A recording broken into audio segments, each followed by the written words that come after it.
It's been a busy weekend. Sorry, I've got like fluff from somewhere. One of my yarns is fluffing on and itching my nose. What am I waffling on about?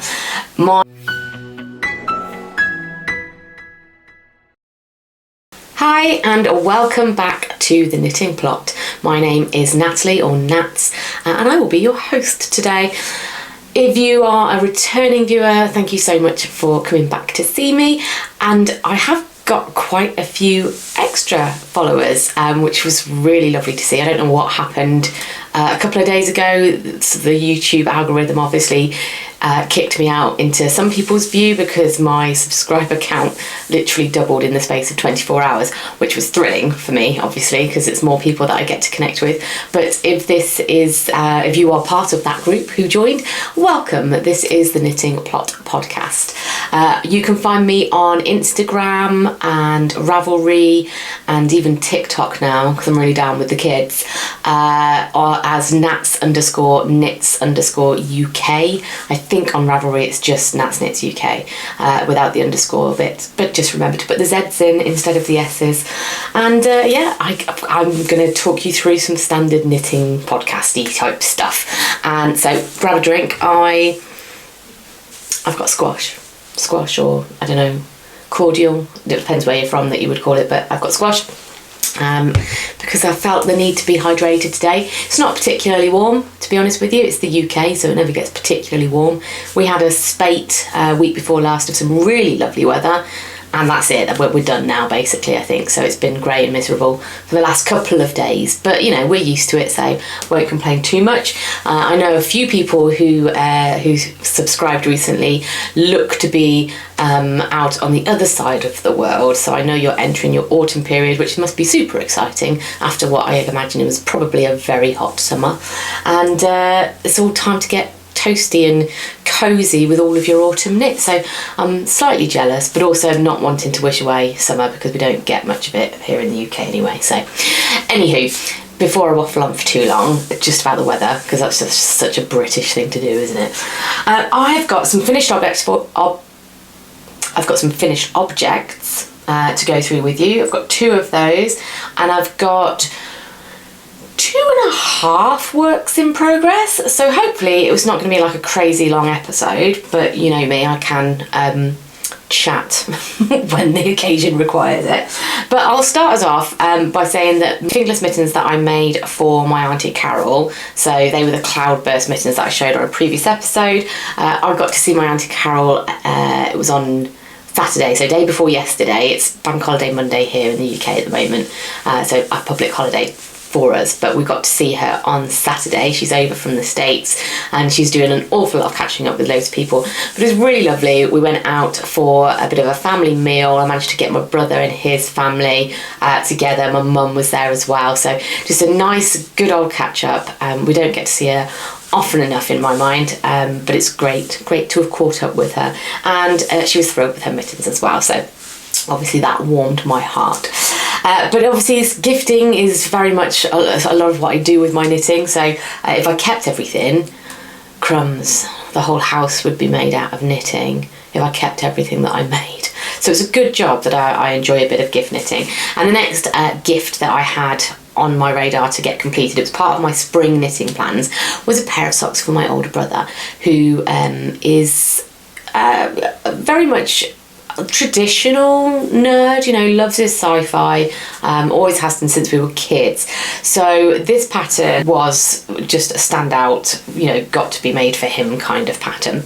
Now these are the police box socks by Audry Nicklin, and I've shown progress on these previously, but as you can see, they are a TARDIS themed sock. So like I said on a previous episode, it's a bigger sock than I would have made for a man, but I think that's just to make the pattern work and to ensure that they can actually get their heels into it. You forget, don't you, like my men have huge feet, they're so big, so it did take me quite a while to do these, but I'm really pleased with how they've turned out. I haven't done much colour work to date. I'm really pleased with them, and also I blocked these. I don't usually block socks because I kind of think, well, feet block socks usually, but because of just wanting to make sure that they were in perfect condition for gifting, I blocked them, and they have come out so soft. So his little tootsies will be treated. His birthday is next month in June, so he'll be getting those at some point when I see him next, and hopefully he really likes them and they put a little smile on his face. So those are the police box socks. I'm trying to think. The yarn that I used was West Yorkshire Spinners, as very typically it is with me. I will have links to my Ravelry project pages in the description, but I think the blue colour was called Juniper, I want to say. The black, Licorice, and I believe the creamy white colour, I want to say it was called Marshmallow, but that was scraps from a previous pair of socks that I'd done. So, but I think it was called Marshmallow or Mallow or something like that, I think. But it's really sort of straightforward, simple pattern. You've got some pearls, you've got slip stitches that make sort of the panel detail down here, and then just a little bit of colour work up at the top there, as you can see, to create the windows of the TARDIS. But I just thought it was super cool, and I do think he's going to like them. So yeah, so that's my first finished object. Also on my spring knitting plans is my second finished object, which is the Maxine hot water bottle cover, complete with hot water bottle in there at the moment because I used that to block it. But I'll just give you a bit of a view of this.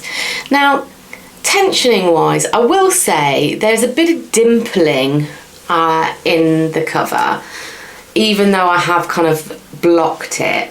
And I don't know, I mean, it's a lovely pattern. I suspect this is probably because colourwork's still relatively new to me, and maybe my tension was a bit off in places. I also think it might be because they are, although they're all supposed to be DK weight yarns, they did all feel slightly different in terms of you know, sort of their thickness. So I think that could have an implication as well. They were acrylic yarns that I bought probably when I first started knitting, with a view to making a sort of chevron blanket, and I started that chevron blanket. In fact, I've got the chevron blanket down here. I'm going to show that to you actually. I think I made a mistake somewhere along the line and decided that actually I didn't want to keep making it. It's still on needles. That's hilarious. Just in case I ever wondered where those were. So yeah, I started making this chevron blanket. It's like a garter stitch, was it? Or is it stockinette? No, it is stockinette. They're nice colours. The view with it was always for it to be like a dog blanket, but I think I didn't like the way that the ends curled up, and it was more of a practice than anything else, I think. But I thought, well, I could repurpose that yarn for the hot water bottle cover. So it's the Maxine hot water bottle cover by Laura Penrose.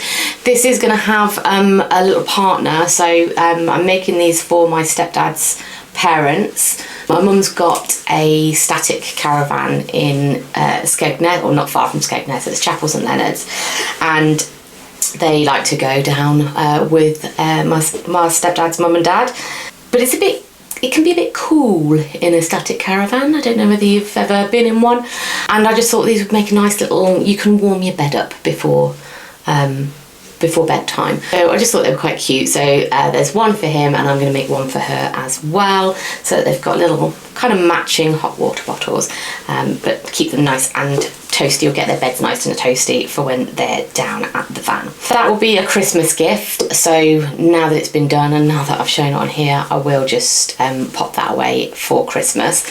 And I've got a different colour palette for my stepdad's mum.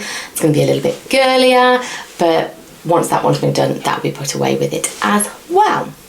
So that is my second finished object. I have got a couple of work in progresses. So the first one I want to show you is a crochet work in progress, and I've shown it before, but I just want to show you where I am with it, to be honest with you, because it's growing.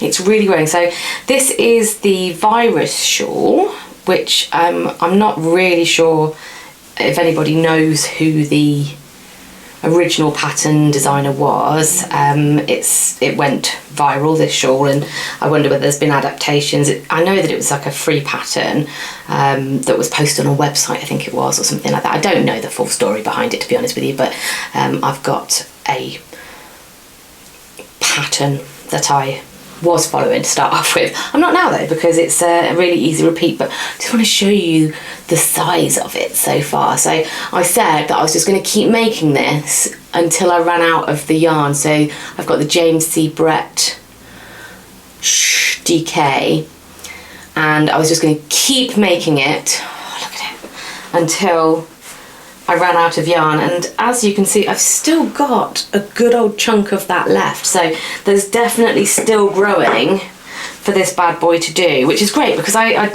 mean, it would make a perfect little shawl now, but I would quite like it to come quite far down my back if I'm wearing the shawl. But I'm absolutely in love with this. I find it really therapeutic to do.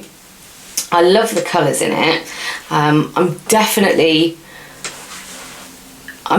thinking that this yarn as well, if you were doing, so I was looking at Andrea Mowry's Framed, I think it might be called, jumper, and that uses a spin cycle yarn for sort of changing colour work throughout the sweater, and I really like it. And I've got this colourway, not this colourway, but this yarn in a different colourway. I think it's SH03, so it's more purples and greens and more muted, mellow purples, greens and blues, I guess.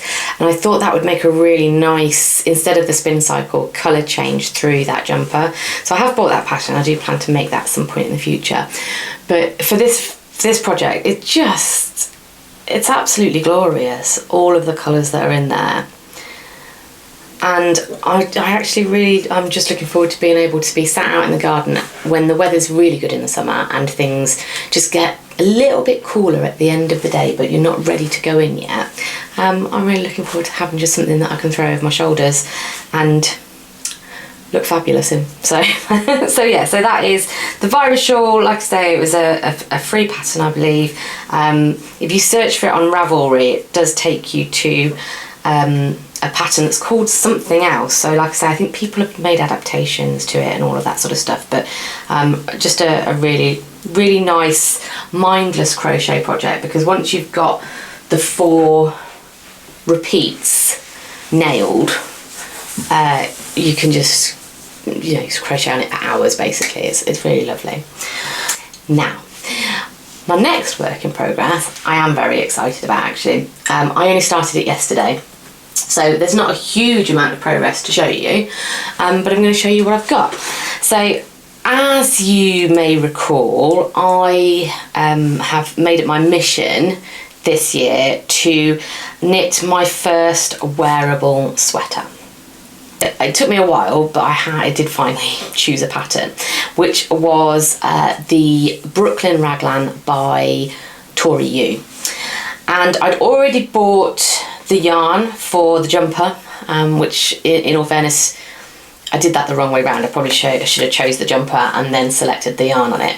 But actually the yarn that I chose absolutely works perfectly in terms of gauge. I've had to go, I think the pattern recommends you use a 4mm needle. I had to go for a 4.5mm needle to meet gauge, but then it was spot on. So that's great. I'm knitting size number 4, and this is where I've got with it so far. So I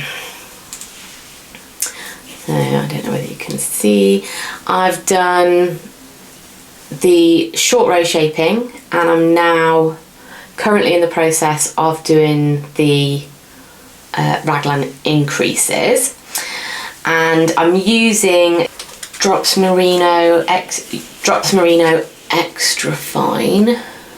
That will focus. They're 50-gram balls, and what does it tell me? 105 meters to a 50-gram ball, or 115 yards. Recommended on a 4mm needle, but with the swatch that I did that I showed you on a previous episode, yeah, 4.5 is what I got. Colour is colour number 52. It's like a forest green. I think the camera, in all fairness, seems to be showing it fairly accurately. Might be washing it out ever so slightly, but it's quite a nice sort of forest green, maybe moss green. But what I've got is a little bit of a problem. Well, not a problem, but I think I've made a little bit of a mistake. It's using like a broken seed stitch on the arms. Now, I don't know whether this will show up on camera, but I don't know whether you can see what I've done somewhere in that pattern repeat is I've done an extra maybe knit round or an extra knit one, purl one round, and just about here you'll see that the pattern's ever so slightly different. Now that shows up on camera quite a lot, and actually when it's all bunched up together it looks quite obvious as well, but I've stretched it out, and actually once you stretch it out you can't see it at all. So I don't know whether I should go back and rip it out and do it again. I'm not entirely sure. Like, on the camera you can still see it even when it's stretched out, but like that's going to annoy me, isn't it? If I don't take that back, that's going to annoy me. Do you know what? I was unsure as to whether or not I would just keep going with it until I've seen it on the camera, and now I'm looking at it and I'm going, no, that is going to show and that's going to annoy me, because this is supposed to be my first wearable sweater. And although I think it's totally cool for little mistakes in projects, things that aren't really noticeable, but that I think is actually going to be much more noticeable than I originally gave it credit for. So that's annoying. So I just need to be a big girl about this and go, do you know what, Natalie, sometimes you just have to rip stuff back, and that's fine. I think the annoying thing is that because I don't know, it's difficult to work out what row I did this on, or what row to take it back to, and actually what that means in terms of, I'm not great at always reading my knitting and being able to determine how many of the raglan increases. I'll probably find myself just taking it right back to the neck and starting again. I only started this yesterday and I've done this much, in this space of time. If I don't take it back now, then I'll probably kick myself, won't I? Because I'll just keep knitting on it, and further down the lines I'm just going to be cross that I didn't do it. So I am going to have to rip this back, and that's absolutely fine. I've enjoyed the process of knitting so far, but I will do that. I also really like the fabric. The fabric's knitting up lovely, like the stitch definition is really, really nice. So I imagine once that's been blocked as well, that will look really, it's almost like, I'm not saying that my knitting is, sort of on a par with machine knitting, but just if you look at the stitch definition just in the stockinette, I don't know if that will focus. I'm just trying to see if it will, but it's really neat, and I think that's to do, probably it's going to be superwash treated, this yarn, so that will probably have a bearing on it. But I like it. It's doing right for me. So I need to make sure I put the right effort into that and rip it back and start again with it, basically. So that's my other work in progress. However, I do have ready to go a new project. Now, I don't tend to buy project bags, like the official project bags. I go on holiday, I think I got this one in Greece, and in those like gift shops and stuff, there's always little bags like these, or little makeup bags or wash bags. This one I got in Crete, and it is the perfect size for a sock project. But I would also 100% make use of things like, let me see if I can find it. Things like this. Okay, this is a Ted Baker got stuff for Christmas, Smelly's gift set bag, and I just think they're brilliant bags. Why wouldn't you use them? Look how pretty that is for a bag. It's got zips in it, Some of them even have pockets in them. So yeah, I'm all for making the most of like sort of cosmetics bags and stuff for projects. But what I've got in here is my plan. It's literally all I've got is my plan, in as much as I want to make a pair of socks with this. So this is a yarn that I used for my treasure socks. Again, it's the West Yorkshire Spinners. I think this one is called Sunset. So it's a self-striping. It goes through different oranges through to pinks and purples and fuchsias and all sorts. It's a really pretty yarn. I used it for my treasure socks, but I used such a small amount for my treasure socks that I've got a lot left, so I want to make a pair of socks out of it, but I'm not entirely sure which socks to go for. I've got options, and I want your thoughts, I want your ideas. So I have in my Ravelry library, I've got the Heel Toe Do-Si-Do socks by Kayla Litton, so the crazy sock lady. I've done those before in the green self-striping from the same summer range or whatever it was that West Yorkshire Spinners did. And it worked lovely. On a self-striping yarn, that pattern is really lovely, and it was quite methodical. It's quite easy to get into that pattern repeat.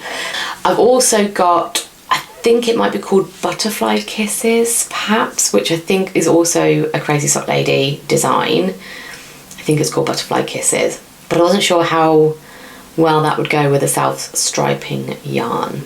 But there's also the option of going a bit crazy and really mottling up a self-striping pattern by going for the Drippity drop socks, which is Kay Brown of the Bakery Bears. Does that sound right? I think it is. Kay Brown? Yeah. And I've done those ones before, so I've got that pattern in my Ravelry. I used that with a really great indie dyed merino nylon yarn by Chazza Makes, and they looked beautiful, but obviously that wasn't a self-striping, but I think it would do, that pattern would do a really good job of blurring stripes between the yarn, you know what I mean, a self-striping yarn.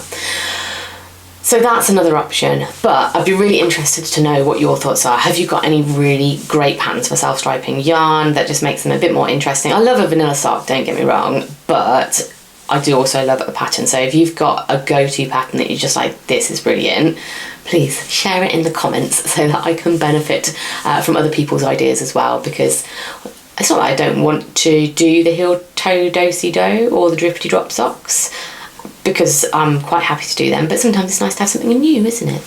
The Butterfly Kisses is a pattern I haven't yet knitted, but I'm not sure how well it will work. I kind of feel like the pattern and the texture that creates would be much better on a plain sock so that it can really sing. I think like the self-striping might take away from the pattern, which I don't want to do. I'd rather the pattern enhance the self-stripe. So yeah, give me your thoughts, give me your ideas. I'd love to hear about them. My continued plans, I will be putting together my summer knitting plans video at some point over the next couple of weeks, because technically we're in summer now, so I do need to be thinking about that. There are some things that I still want to do in preparation for Christmas. These socks using the self-striping yarn, they are going to be a Christmas gift as well, so again I just want to get on that, and I love having a pair of socks on the needles at all times. That's my absolute favourite thing to have.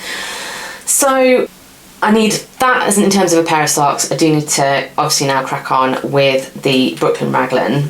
I need to do number 2 of the hot water bottles, but I also really want to get around to doing my night and day cowl, which is in the Andrea Mowry pattern. That's probably more on my summer knitting plans. I'd wanted, I feel like my brain is all over the place and I am jumping here, there and everywhere, so apologies for that. It's been a busy weekend, and I've just realised that I'm definitely gonna have to rip that all back, and I think that's still hurting my heart a little bit. But I had also planned to crochet the Hexie cardigan, because I'm still going strong with the crochet on the Virus Shawl, I'm just going to continue doing that because that's bringing me joy. And if I don't have a hexie cardigan for my cruise in October, then I don't have a hexie cardigan. I will have a fabulous, beautiful, brightly coloured shawl though, so I'm not exactly losing out on life, am I? You know, I'll be fine. But the night and day cowl is something that I want for the winter months, and that's actually for me rather than it being a gift. But I'm not, again, so I've been stalling on this for a couple of reasons. I've got the yarn that I want in terms of the different colours. It's going to be like a blue and cream night and day cowl. I'm stalling because I don't know whether or not I want to add some fluff to it, some mohair. Now, I say this because obviously I know that I would love it if it had some mohair added to it. I just think in terms of snuggly, wintry cowness, that can only be a good thing. However, anything by your face, mohair-y wise, it's just, there's so much potential for fibres to get up your nose and in your eyes and all of that sort of stuff. And do I just suck that up and go, it's fine, I'll live with that? I'm not sure. If I just do it in the, the yarn that I'm planning for, it won't be particularly fluffy, but it will feel lovely and soft still anyway. So I don't know, I've got decisions to make, and I've got a bit of time to make those decisions as well. So in terms of what's going on at the allotment, because that's the other big thing at the moment, everything is growing. I've got cabbages growing, I've got kohlrabi growing, I did have some Brussels sprouts growing, but they appear to have been demolished, and I don't quite know how to break the news to my brother because they were being grown especially for him. I may have time to plant some more, but I don't really like Brussels sprouts. In fact, I actively hate them. And I heard, right, because I feel like you either like Brussels sprouts or you don't like them. Now, I heard that there's a really good reason for this, random tangent that I'm going to go on now. I heard that the reason for this was that people who don't like Brussels sprouts have an enzyme in their saliva that makes them taste incredibly bitter. And I think this is me, because eating a Brussels sprout for me would be the same as chewing on my own earwax. It's just the most vile taste. My brother, however, clearly doesn't have this supposed enzyme because he loves them. So he helped me build a shed on my allotment, and I said in return I would grow him some Brussels sprouts, even though it goes against an entire belief system that I've built my life on, which is that Brussels sprouts shouldn't exist. Unfortunately, the slugs and snails appeared to really quite like his Brussels sprout plant whilst it was in its infancy, so it has been demolished. It's got no leaves on it now, and I don't think it's going to come back from the brink. I have left it there to see if it will recover, but and I actually planted 2 as well because just in case, and they've both been demolished. So I mean, I don't think he'll watch this all the way through. He might watch an episode every now and then, but I may just have to go and buy him some sprouts closer to Christmas and pretend that I grew them, because I don't know whether it might be too late now. So anyway, that's the drama that's going on at the plot at the moment. Everything is growing, including the bindweed, which is a weekly slog for me. The first hour and a half is just me picking out bindweed roots and mare's tail and all the other weeds that want to grow at the same time as the vegetables. But it's good, it keeps me fitter. I have also, slight tangent again, life stuff. I started jogging again probably about 4 or 5 weeks ago, I guess. And that increased fitness is definitely helping me down at the allotment this year. When I got the plot last year, I would spend an hour down the plot and I would be in agony. I'd be hobbling back, my back would be hurting, sort of when I was kneeling, my knees were absolutely screaming at me. It would take me a full day to recover from one, sort of session down the plot. But I'm feeling a lot fitter now, so I'm getting a lot of my fitness back through my jogging. I've also lost a fair amount of weight, which is weight that went on largely because of needing to have steroid infusions for my thyroid eye disease. So I'm feeling a lot better. That's making being down the plot a lot easier, which means that I don't mind having to do all the weeding when I first get down there. I used to hate it because it used to cripple me, but you know, sort of it's part and parcel of having a vegetable plot, really, is keeping all the weeds at bay. So I've done a bit of that this weekend because we've got this nice long weekend, and today will just be about chilling out, and well, it'll probably be about editing this video actually. And yeah, that's basically everything that I've had going on. I don't think there's anything else that I need to show you, but it's just been a busy one. Hopefully you've had loads of time recently to get your knit or your crochet on. I've got no more cross stitch this week. I haven't managed to do any more on my peacock, which is so annoying because I'm so close to finishing it. But like I say, it's been quite busy with work and other stuff going on. But hopefully you've all had a great opportunity, or the opportunities, to get some of your own knitting done. I'd love to know what projects everybody's working on actually. It feels a bit weird that I sit there and go, oh hey look, it's a show and tell for me, this is what I'm doing, but what are you guys up to? Tell me in the comments, and maybe I'll get some great ideas from you as well. So thank you very much for watching, everybody. As they say around here, ta-ra a bit, and I'll see you on the next one. Take care.